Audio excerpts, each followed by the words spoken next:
Mimi sikuogopi. Yaani huna cha kunifanya manyanya. Hunitishi kwa lolote.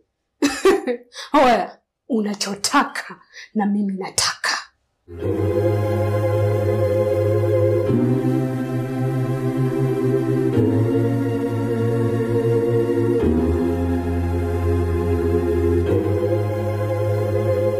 Leo ninayo furaha kubwa kumtangaza mshindi wa gari aina ya Nissan X-Trail. Sisi kama familia tulijisikia vizuri. Napendelea kucheza Aviator na 740. Nawaambia waendelee kucheza, washinde kama dadangu alivyoshinda. Gari inayofuata huenda ikawa ya kwako kupitia pmbet.co.tz.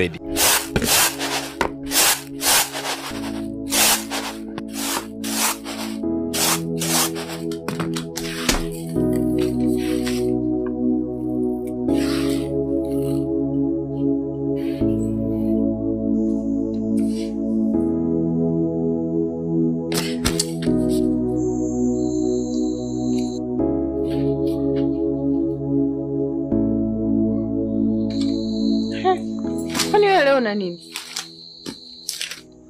Wewe Mu, sinaongea na wewe. Kwani wewe leo una shida gani? Naona sikuelewi mwenzangu, tangu muda unahangaika na madaftari, unaandika, unafuta. Wewe na mahesabu wapi na wapi? Au unataka ufungue biashara shoga yangu na mimi sijui? Udugu wangu. Yaani mimi nesi kabisa kisha nilamba. Kwa nini? Maana najisikia vibaya hatari. Naona kabisa mzunguko wangu umeharibika baada ya kukutana na yule mtu. Yaani tarehe ambazo nilizokuwa najua kabisa hapa nikienda lazima nitapata. Naona zimevurugika. Yaani kila nikipiga mahesabu hapa sipati majibu. Yaani nahisi nimechanganyikiwa. Sielewi hata nafanya nini.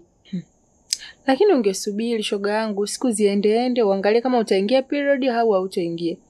Ungesubiri, labda hata una hiyo mimba. Unajua muda mwingine hali ya hewa au UTI unaweza kujisikia vibaya. Yaani nisubiri izidi kukua kabisa? Huo muda sina. Na hii kazi yangu. Kwa hiyo sasa unafanyaje shoga yangu? Nampigia mwanaalamu simu, maana naona ananichanganya tu. Na mimba yenyewe kwangu mtaji. Na hapa nitamwambia sasa nitumie hela nikaitoa.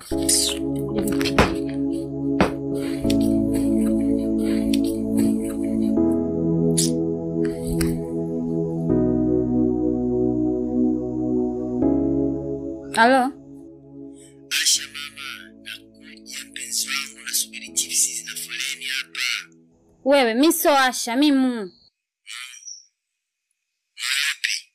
Wewe chizi nini unijui mimi? Si tumekutana juzi hapa. Niambie bwana. Nina shida